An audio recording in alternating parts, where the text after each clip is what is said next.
हाँ तो मेरे प्यारे दोस्तों, चलिए आज मैं आप लोगों को पूर्णतः प्रत्यास्थ टक्कर में जो वस्तु है उनके गति के बीच में संबंध के बारे में बतलाऊंगा।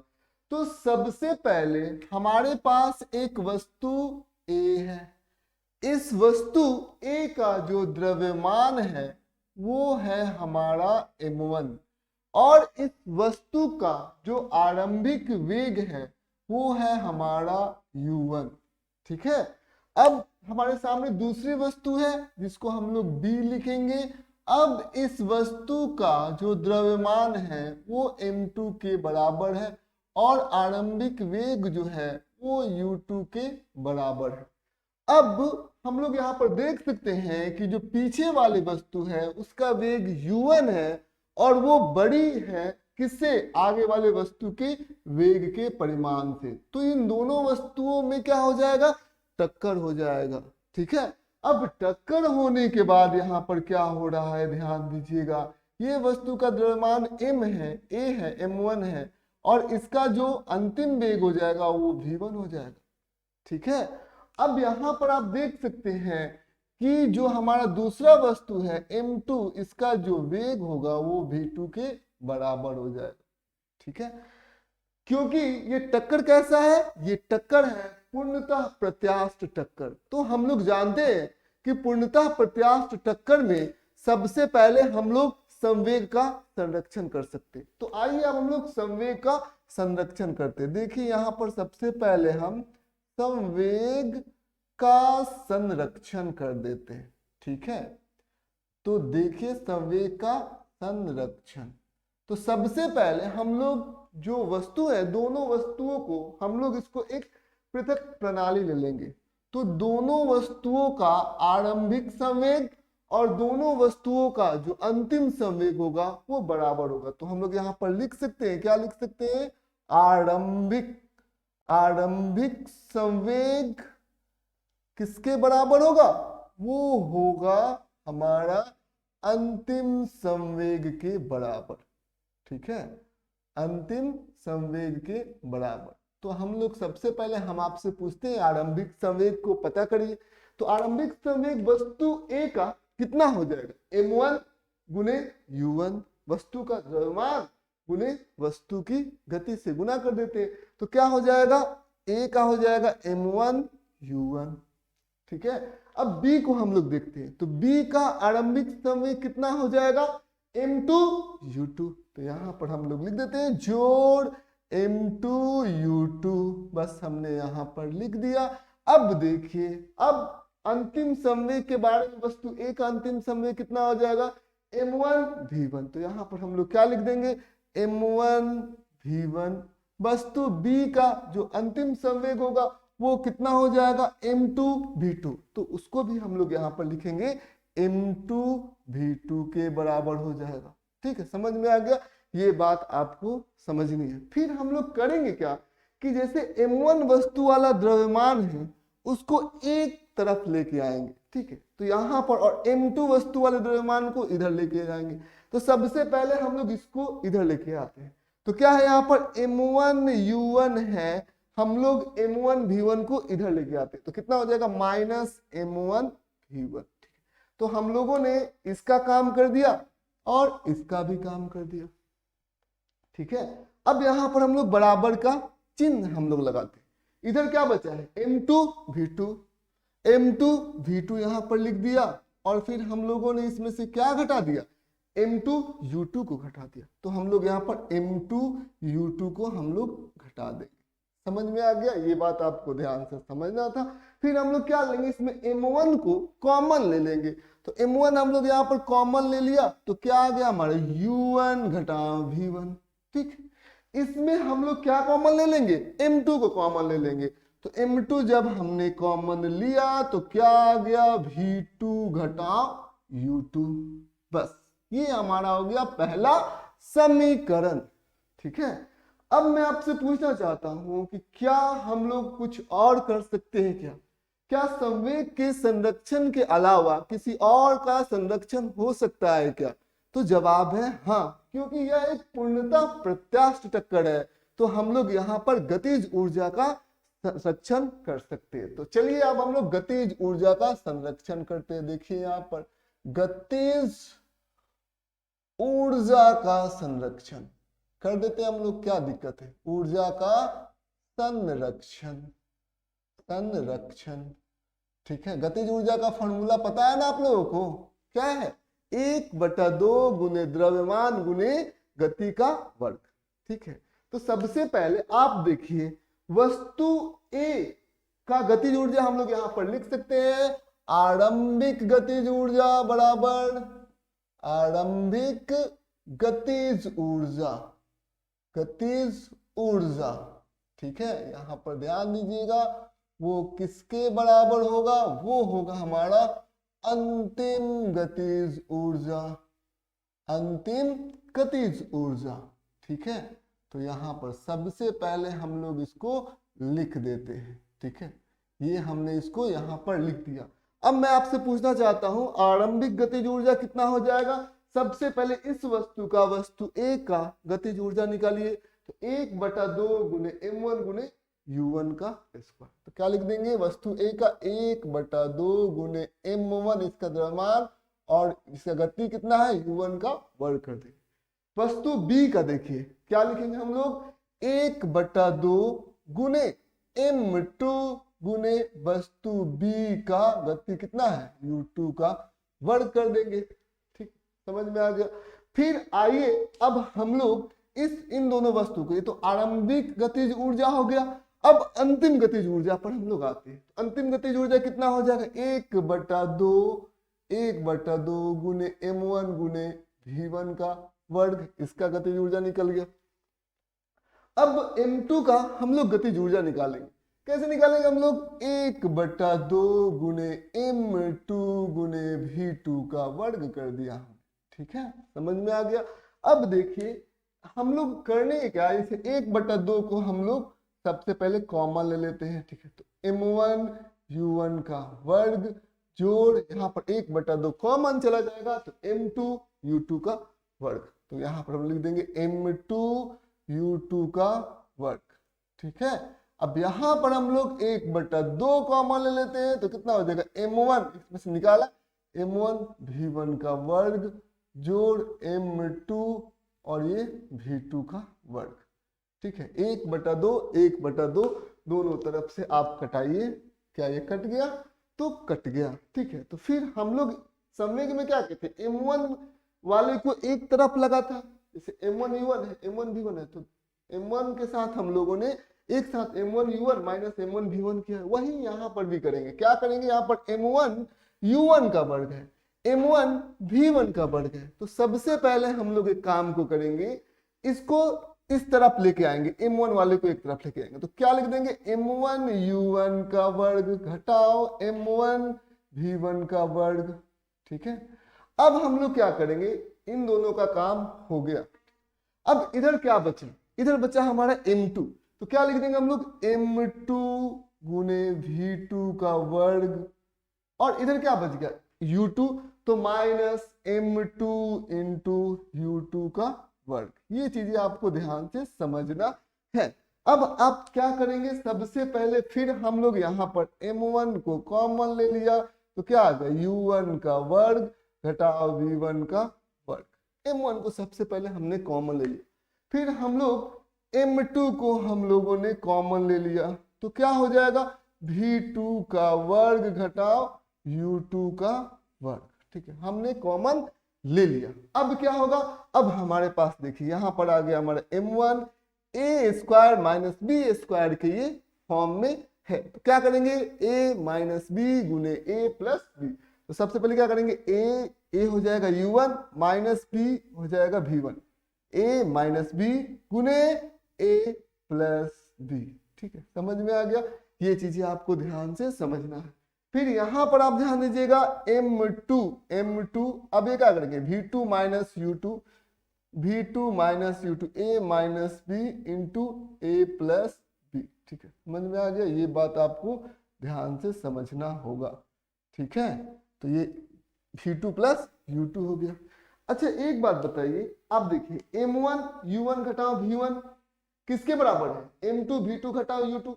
तो इसका जो मान है, ठीक है, m1 v1 घटाओ u1, इसके जगह पर हम m2 v2 घटाओ u2 लिख सकते हैं क्या? तो हम लोग यहाँ पर लिख सकते हैं m1 v1 घटा u1 घटाओ v1 की जगह पर हम लोगों ने लिख दिया m2 v2 घटाओ u2। m2 v2 घटाओ u2 लिख दिया हम लोगों ने।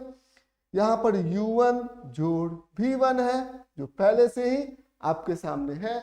इधर क्या हो जाएगा, m2 v2 घटाओ u2, फिर आप यहाँ पर देखेंगे v2 जोड़ u2। आप एक बात समझिए यहाँ पर, अब देखिए क्या कुछ कट रहा है क्या? देखिए तो हमने ऐसा क्यों किया? हमने ऐसा इसलिए किया क्योंकि आप देखिए यहाँ पर m2 v2 घटाओ u2 इधर भी है, m2 v2 घटाओ u2 इधर भी है, तो ये कट गया, कोई दिक्कत की बात नहीं है, ये दोनों तरफ कट गया। तो क्या हो जाएगा, देखिए यहाँ पर हम लोग लिख सकते हैं u1 जोड़ v1 और यहाँ पर क्या लिख सकते हैं v2 जोड़ u2। ठीक है, समझ में आ गया? ये बात आपको ध्यान से समझना है। हम लोग एक्चुअल में कर क्या रहे हैं, हम लोगों को करना ये है, देखिए हम लोगों को करना सिंपल सा ये है कि हमें u1 और u2 का मान पता है, m1 और m2 का मान पता है, और हम जो है v1 को निकालना चाहते हैं। हमें पहले से m1 m2 पता होंगे, u1 u2 पता होंगे, हमको निकालने हैं v1 का मान और v2 का मान। तो सबसे पहले हम लोग v1 का मान निकालते हैं। तो यहाँ पर आप देख सकते हैं हमारे पास एक समीकरण आ गया, ठीक है, ये समीकरण आ गया। अब हम लोग करेंगे कुछ नहीं, मान लेते हैं कि ये हमारा दूसरा समीकरण, इसको मान लेते हैं। तो हम करेंगे कुछ नहीं, इसमें से हम लोग v2 का मान निकालेंगे, v2 का मान इसमें से निकालेंगे, समीकरण ये 3 में से v2 का मान हम लोग निकालेंगे और समीकरण 2 में रख देंगे। तो इसमें v2 का मान हमारा कितना आ जाएगा, v2 का मान आप देखिए तो कितना आ जाएगा, u1 जोड़ v1 घटाओ u2, यही ना हो जाएगा हमारा v2, u2 इधर चला गया। अब इसका मान हम लोग कहाँ रख देंगे, सेकेंड वाले समीकरण m1 u1 m2 u2 में सबसे पहले हम लोग इसको मिटा देते हैं। ठीक है, तो यहां पर हम लोग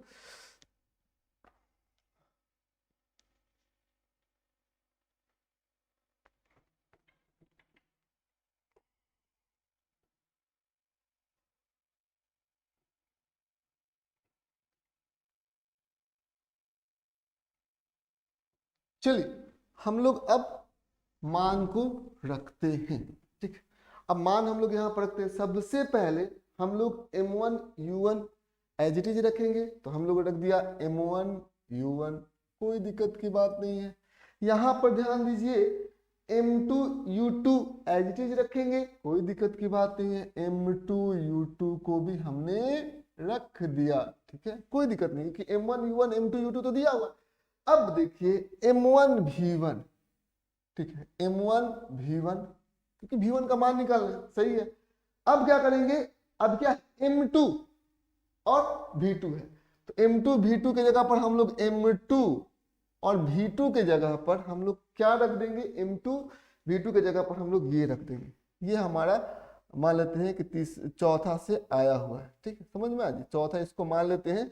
तो हम लोग यहाँ पर v2 के जगह पर इसको लग देते हैं। तो v2 की जगह पर क्या, u1 जो v1 माइनस u2, यही हम लोगों का आया हुआ है।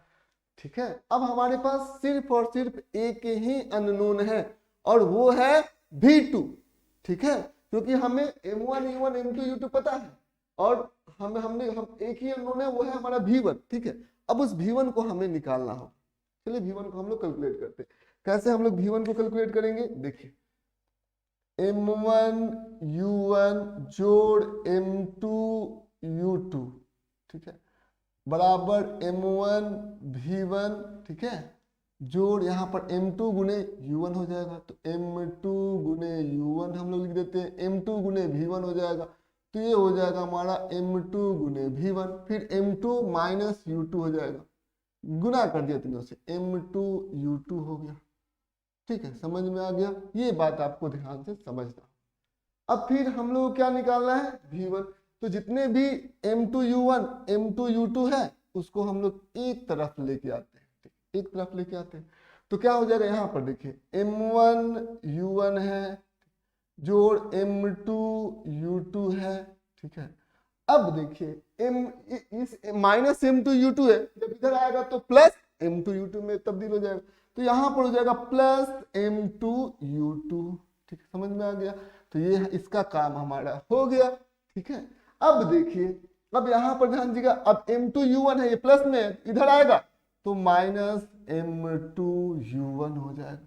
अब इधर क्या बचा, इधर आप देख सकते हैं बचा क्या, m1 v1 जोड़ m2 v1, ठीक है, समझ में आ गया।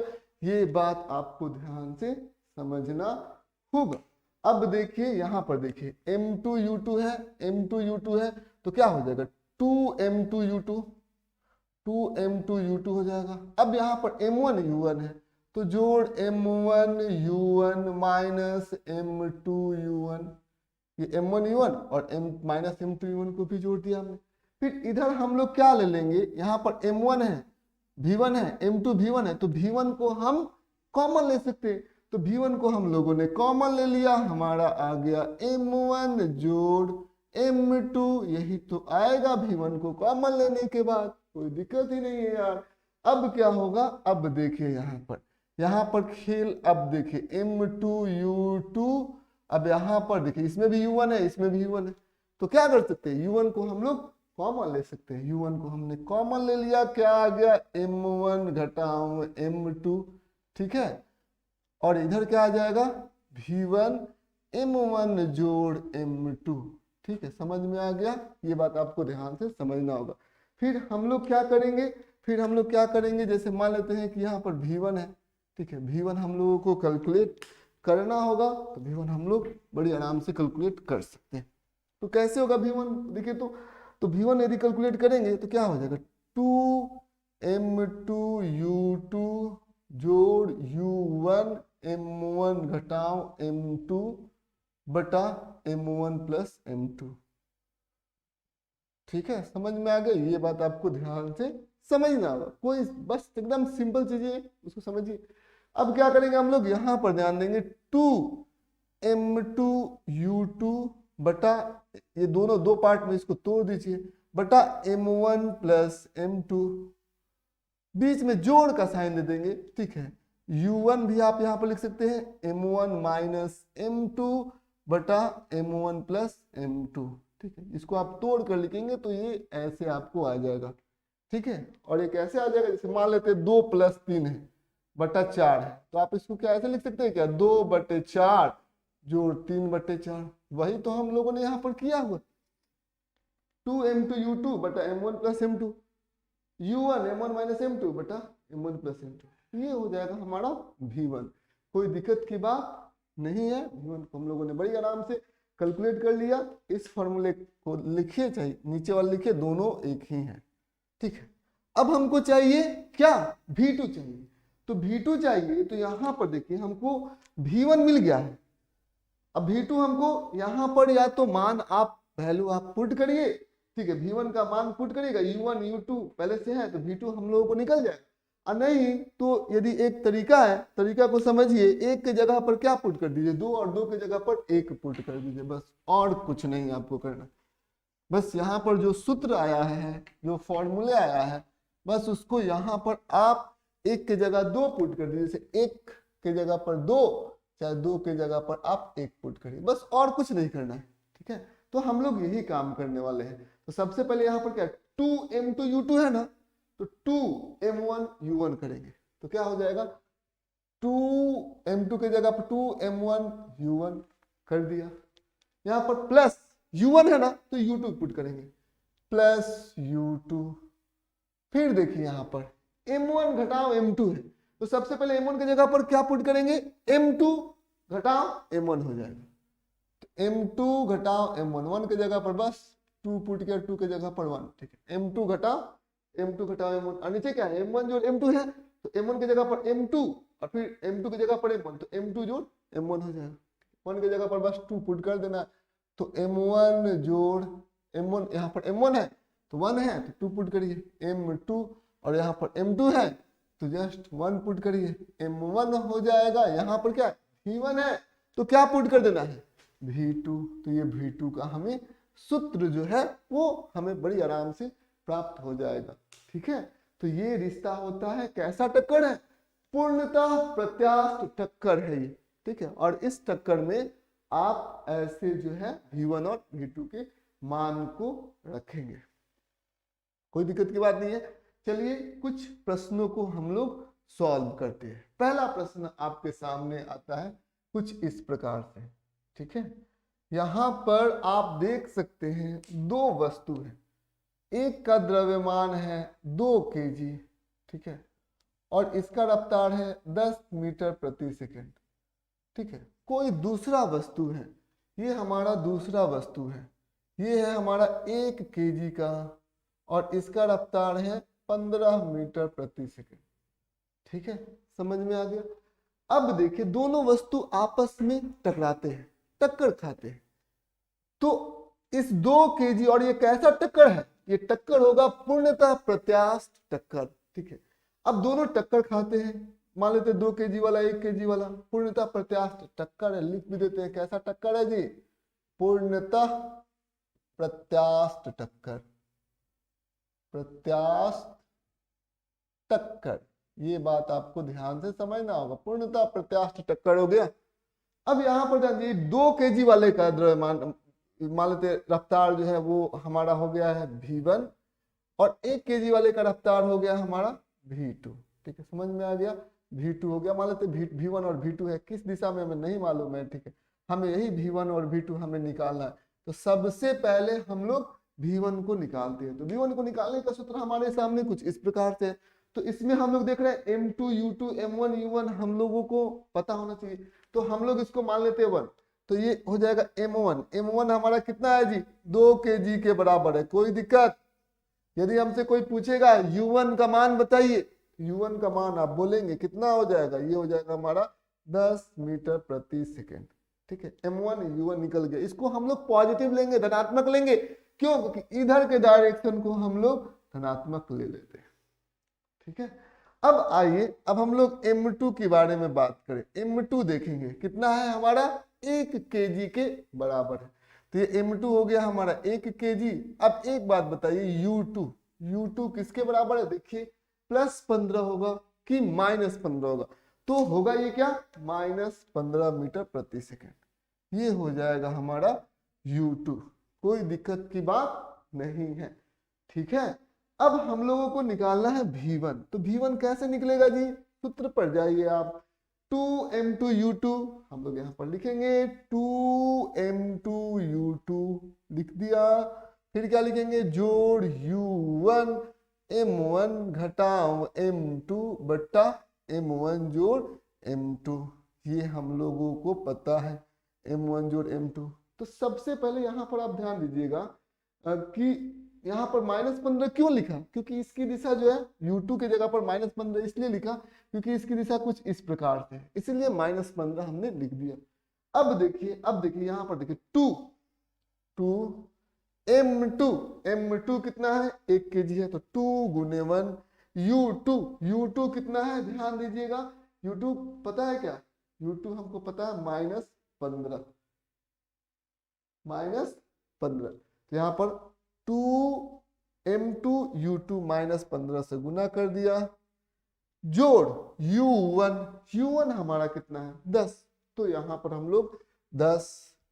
ठीक है, फिर m1 घटाओ m1 हमारा कितना है, देखिए 2 kg, तो 2 घटाओ m2 देखिए 1 kg, तो 2 घटाओ 1, हो गया काम खत्म।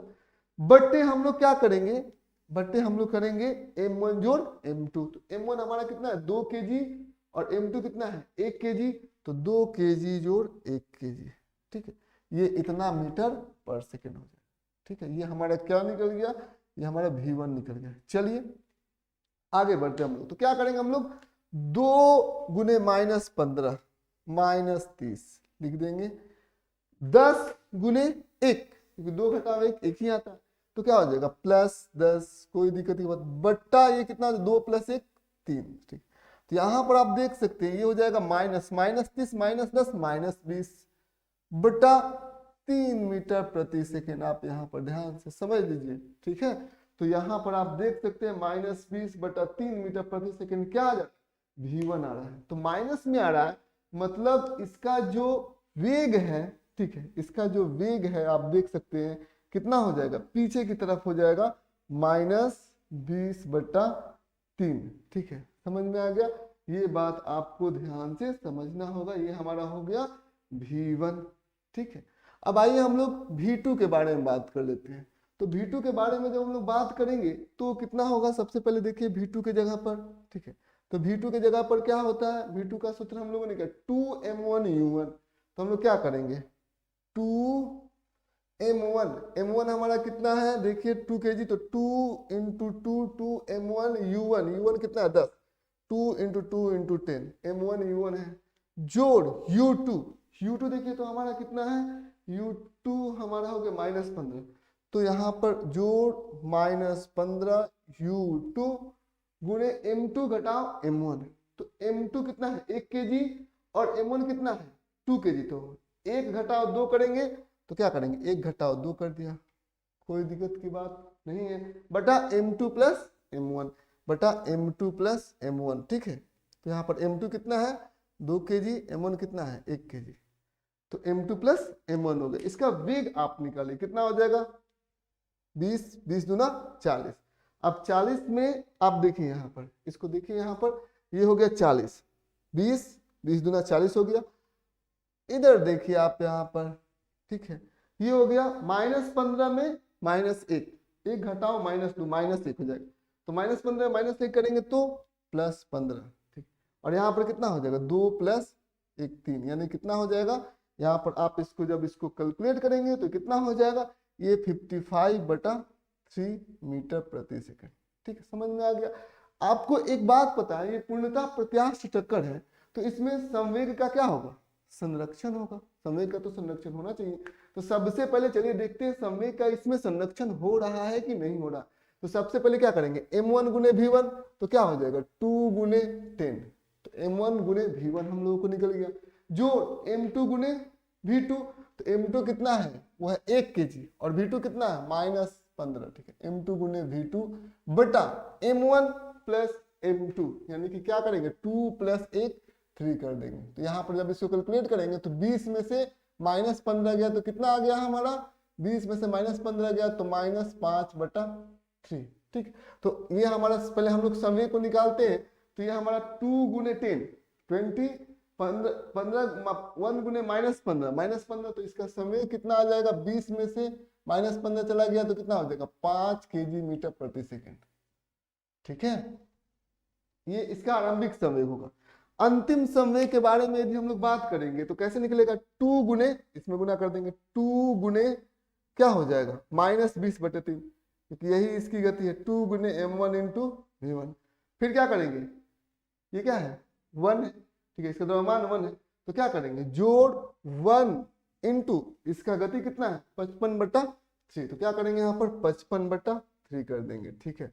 तो यहाँ पर आप देख सकते हैं संवेग निकालिएगा तो -40/3, ठीक है, प्लस 55/3, ठीक है। समझ में, दोनों को यदि जोड़िएगा तो 3 आपका लघुत्तम समावर्तक आएगा, -40 जोड़ 55 जोड़िएगा तो कितना आ गया -40 जोड़ 55, यानी कितना आ जाएगा 15/3, ये कट के आकर के आ गया 5 आ गया।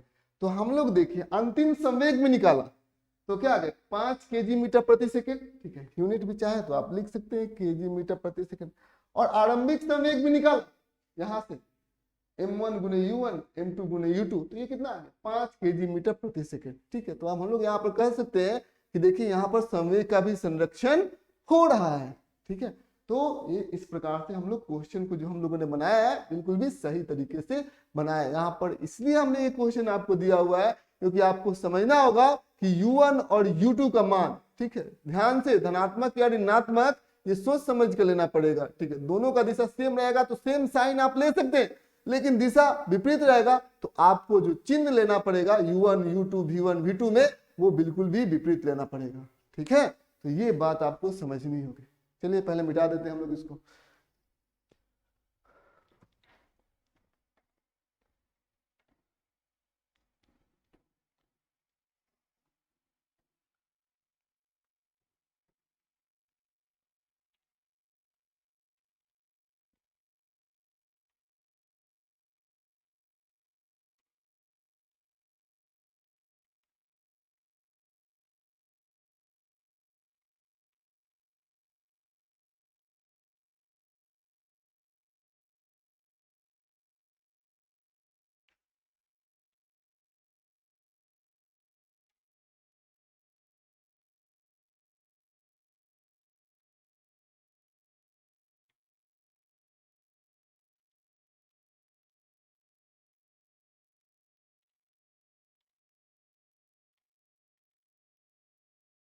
चलिए आइए अब हम लोग कुछ केसेस के बारे में स्टडी करेंगे। तो सबसे पहला केस जो हम लोग स्टडी करने वाले हैं वो है केस 1। ध्यान से समझिए इस केस को। तो इस केस में आपको क्या देखना होगा, तो सबसे पहले देखिए यहाँ पर आप देख सकते हैं यह कोई वस्तु है, ठीक है, समझ में आ जाए। इसका द्रव्यमान जो है वो m है, ठीक है, और इसका जो वेग है वो u1 है। मान लेते ये वस्तु A हो गया, और समान द्रव्यमान वाला एक दूसरा वस्तु है B। इसका द्रव्यमान m है और इसका वेग मान लेते u2 है।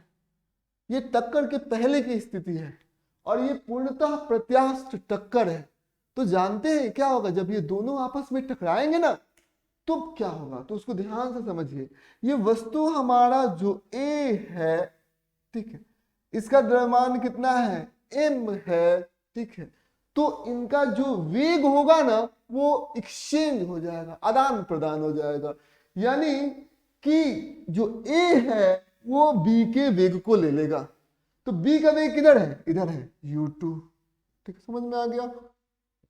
अब यहां पर ध्यान दीजिए, अब यहां पर B का वेग किसने ले लिया, A ने ले लिया।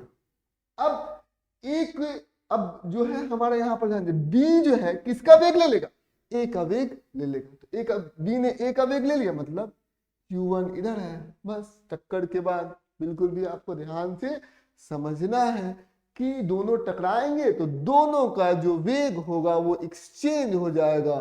B का वेग A का वेग हो जाएगा और A का वेग B का वेग हो जाएगा। समझ में आ गया।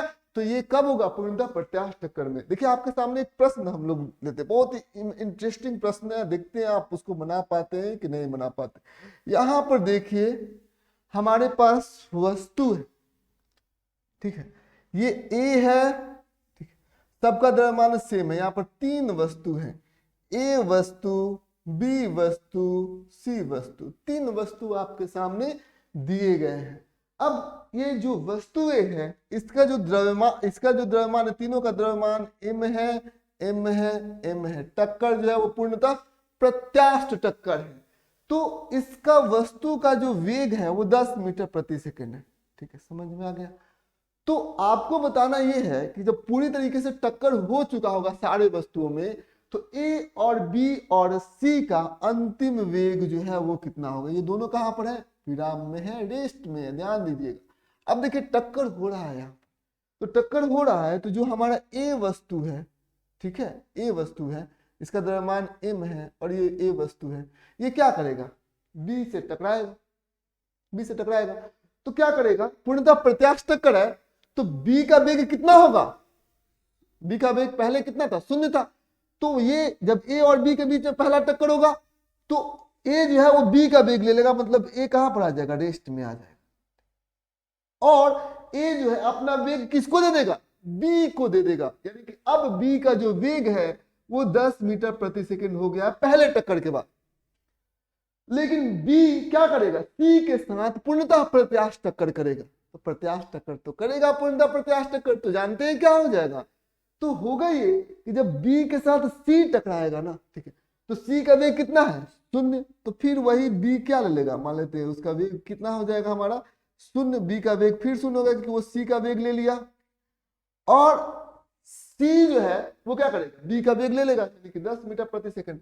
तो ये अंतिम का कंडीशन हो जाएगा 10 मीटर प्रति सेकंड, ठीक है। टक्कर होगा तो A और B विराम अवस्था में आ जाएंगे और C जो है वो 10 मीटर प्रति सेकंड की रफ्तार से आगे की तरफ बढ़ते चला जाएगा। तो इस केस का जो क्वेश्चन है वो आपके सामने है।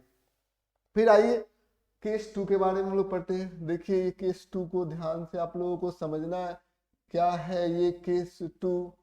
इस केस में आपको क्या समझना है, इस केस में आपको समझना ये है कि आप देखेंगे कि मान लेते हैं कि एक बहुत ही छोटा वस्तु जैसे आपका बॉल है और ये आपका वाल है, समझ में आ गया, ये बॉल है, ये आपका वाल है, ठीक, समझ में आ गया।